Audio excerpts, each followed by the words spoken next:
So hello guys, आपने जो आज मैं जुरिस्डिक्शन के आगे के जो टाइप्स है जो रह गया था, बाकी अपीलेट, पेक्यूनरी और एडवाइजरी जुरिस्डिक्शन, आज मैं ये डील करूँगी। तो होप सो आपने इसके पहले वाले वीडियो जुरिस्डिक्शन रिलेटेड, जिसमें और territorial jurisdiction, subject matter jurisdiction, original jurisdiction जो मैं पहले डील कर चुकी हूँ, होप सो आपने वो वीडियो देखा होगा तो आपको आगे समझने में दिक्कत नहीं आएगी। तो आज का टॉपिक है, उस हिसाब से मैं आज अपीलेट जुरिस्डिक्शन स्टार्ट करती हूँ डायरेक्ट, क्योंकि जुरिस्डिक्शन के बारे में बाकी सब कुछ मैं इसके प्रीवियस वीडियो में डाल चुकी हूँ। सो अब भी मैं अपीलेट जुरिस्डिक्शन डिस्कस करती हूँ। अपीलेट जुरिस्डिक्शन, तो पहले ये जानेंगे व्हाट इज एन अपील। ठीक है, तो अपीलेट जुरिस्डिक्शन में फर्स्टली अपील का मतलब क्या होता है। अपील मीन्स व्हाट, एनी जज of any court, judgement of any court. ठीक है, जजमेंट ऑफ एनी कोर्ट उस पर बड़े कोर्ट में मीन्स हायर कोर्ट में चैलेंज करते हैं। ठीक है, सो अपील, उसे ही अपील कहते हैं। सो अब चैलेंज क्यों करते हैं, क्वेश्चन उठता है कि चैलेंज क्यों करते हैं। तो उस जजमेंट के से अगर आप सेटिस्फाई ना हो तो उसको रिव्यू या चेंज कराने के लिए आप हायर कोर्ट में चैलेंज करते हैं। ठीक है, अपील के लिए आप जाते हैं। जैसे एग्जांपल मर्डर केस है। ठीक है, मर्डर केस ले लो। अगर आप सेशन कोर्ट ने जजमेंट प्रोनाउंस किया, जजमेंट पास किया। ठीक है, जैसे कि जजमेंट पास किया, डेथ सेंटेंस अगर पास किया या लाइफ इम्प्रिजमेंट कुछ पास किया, तो अगर आप इससे सेटिस्फाई नहीं हो तो इसके अगेंस्ट अपील हाई कोर्ट में फाइल की जाएगी। ठीक है, तो अपीलेट सो अब किन किन केसों में अपीलेट जुरिस्डिक्शन की जाती है एक्सरसाइज। ठीक है, तो अब किस केस में किसी केस के जजमेंट को रिव्यू कराने के लिए, ठीक है, चैलेंज कराने के लिए, अगर question of law, appeal can be made in which cases. ठीक है, सो legal error, question of law, unfair practice. अब किसी भी केस के जजमेंट रिव्यू कराने के लिए या चैलेंज कराने, रिव्यू के लिए या चैलेंज कराने के लिए अगर कोई क्वेश्चन ऑफ लॉ या लीगल एरर, तो इन केसों में अपीलेट जुरिस्डिक्शन एक्सरसाइज होगी। जैसे सो एग्जांपल एक लेते हैं, जो राजीव गांधी एसेसिनेशन केस 1991 में जो हुआ था, सबसे पहले ये ताड़ा कोर्ट में गया। ठीक है, इसमें 20 लोगों को डेथ सेंटेंस सुनाई गई। फिर इसमें बहुत सारे को कन्विक्टेड जो थे, जो बहुत सारे कन्विक्ट थे, उन्होंने अपील किया। ठीक है, अपील हाई कोर्ट में गया। ये केस 1998 से लेकर 2022 तक बहुत सारे कोर्ट के पास गया। 2014 में सुप्रीम कोर्ट ने इसमें कुछ कन्विक्ट्स ने डेथ सेंटेंस को इसमें कुछ कन्विक्ट्स जो थे, उनके डेथ सेंटेंस को लाइफ इम्प्रिजनमेंट में बदला, और फाइनली 2022 में उन कन्विक्ट्स को प्री मैच्योरली रिलीज किया। ठीक है, अपनी एक्स्ट्रा ऑर्डिनरी पावर को यूज करते हुए सुप्रीम कोर्ट ने उन्हें प्री मैच्योरली रिलीज किया।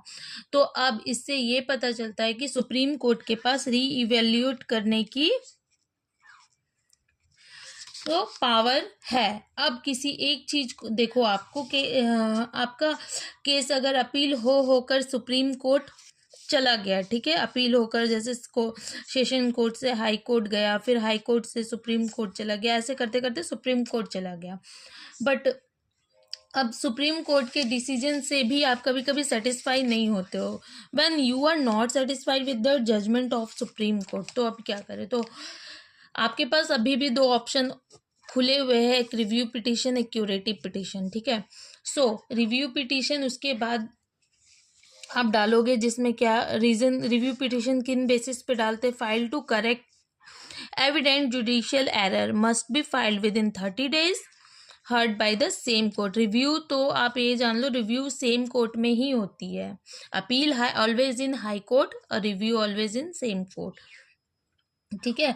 सो रिव्यू पिटीशन के बाद भी आपको सेटिस्फाई नहीं हो रहा है, जजमेंट से कोई इनजस्टिस होता दिख रहा है, तो आप क्यूरेटिव पिटीशन अप्लाई कर सकते हैं। सो क्यूरेटिव पिटीशन ये बहुत ही रेयर है इंडिया में, ये बट बहुत कम अप्लाई होता है, बट ये ऑप्शन आपके पास ओपन है, खुले हैं। Filed after review petition rejection, review petition जब रिजेक्ट कर दिया जाता है तब क्यूरेटिव पिटीशन डाला जाता है। Address gross miscarriage of justice, आपको जस्टिस का किसी भी तरीके से मिसकैरेज होता दिख रहा है। रिक्वायर सुप्रीम कोर्ट जज अप्रूवल, इसमें सुप्रीम कोर्ट के जज की अप्रूवल की ज़रूरत होती है। सो ये आपको अपीलेट जुरिस्डिक्शन में इतना ही, आपको होप सो समझ आया हो अपीलेट जुरिस्डिक्शन। अब इसके बाद नेक्स्ट हमारा है पिक्यूनरी जुरिस्डिक्शन।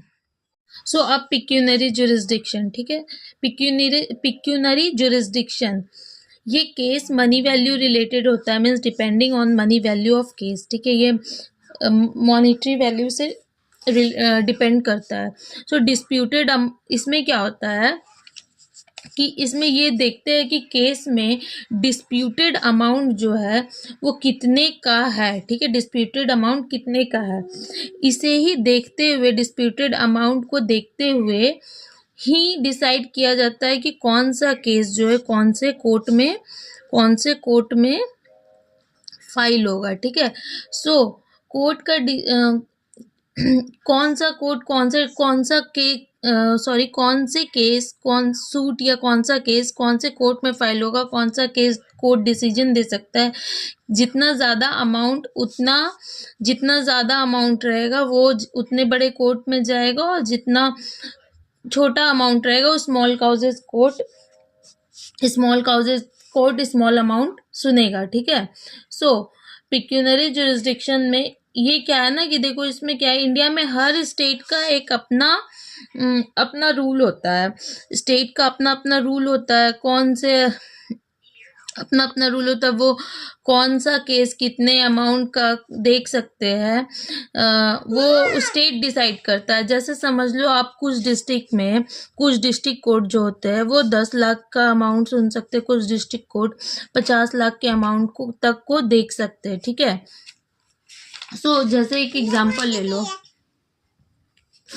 अगर कोई डिस्प्यूट आता है, ठीक है, जैसे कोई डिस्प्यूट आया किसी शॉप के अनपेड रेंट से रिलेटेड, ठीक है, किसी शॉप के अनपेड रेंट से रिलेटेड, अनपेड रेंट रिलेटेड, ठीक है, अनपेड रेंट रिलेटेड अगर कोई केस आता है, ठीक है, ये माइनर प्रॉपर्टी डैमेज या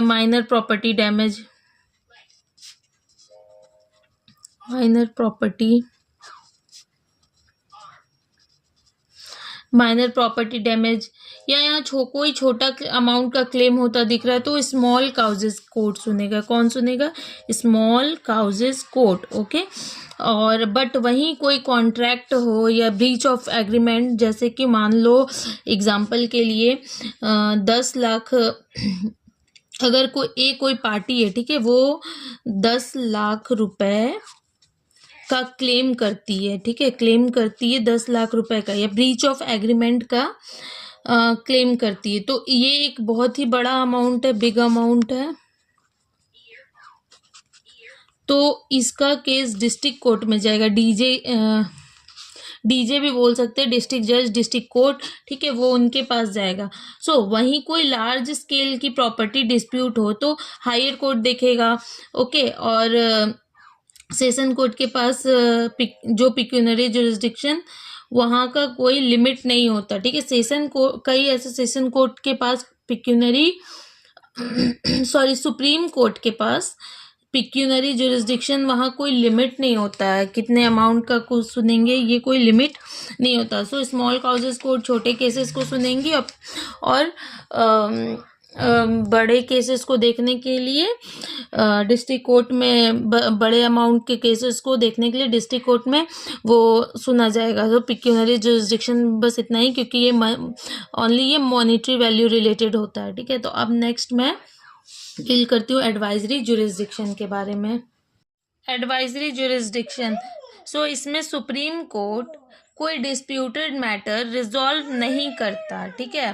बट प्रेसिडेंट ऑफ इंडिया के कहने पर किसी मैटर पर लीगल ओपिनियन और गाइडेंस जो है, गाइडेंस और एडवाइस प्रोवाइड करता है, या किसी टाइप का ये किसी भी टाइप के क्वेश्चन हो सकते हैं, कोई डिस्प्यूटेड मैटर हो सकता है, किसी भी चीज़ में लीगल ओपिनियन जो है सुप्रीम कोर्ट के प्रेसिडेंट ऑफ इंडिया के कहने पर सुप्रीम कोर्ट ओपिनियन या एडवाइस कह सकते हैं वो जो है वो देता है, ठीक है। फिर इसका और क्या है कि कोई लीगल मैटर जैसे इंटरप्रिटेशन ऑफ कॉन्स्टिट्यूशन की से रिलेटेड अगर कोई बात आ गई तो वो उनको सुप्रीम कोर्ट का ये काम जो है सुप्रीम कोर्ट का है।